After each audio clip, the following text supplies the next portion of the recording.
বন্ধুরা, হাতের লেখা এক চ্যানেলের পক্ষ থেকে আপনাদের সকলকে স্বাগতম।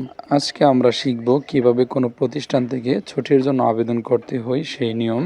প্রথমে খাতাটিকে আবেদনপত্রের মতো সুন্দর করে স্কেল করে নেবেন। সর্বপ্রথম বিসমিল্লাহ লিখে এরপরে বরাবর লিখবেন। এরপর যার বরাবর লিখবেন ওই প্রধান শিক্ষক অথবা ওই প্রতিষ্ঠানের নাম নিচে লিখবেন। এরপর বিষয়টি লিখবেন, বিষয় 3 দিনের ছুটির আবেদনপত্র। এরপর লিখতে হবে আসসালামু আলাইকুম রহমতুল্লাহ। এরপর দ্বিতীয় লাইন থেকে গুরুত্বপূর্ণ লেখা শুরু হবে। জনাব, যথাবিহিত সম্মান প্রদর্শন পূর্বক বিনীত নিবেদন এই যে আমি আপনার প্রতিষ্ঠানের একজন নিয়মিত ছাত্র।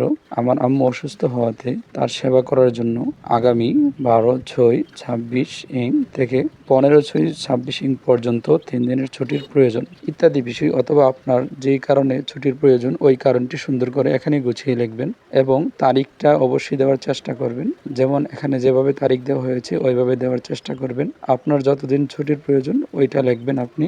এই লেখাটি শেষ হওয়ার পর এরপরে লিখবেন, অতএব জনাবের সমীপে আমার আকুল আবেদন এই যে অনুগ্রহ করে আমাকে উক্ত দিনগুলোর ছুটি মঞ্জুর করে বাধিত করিবেন।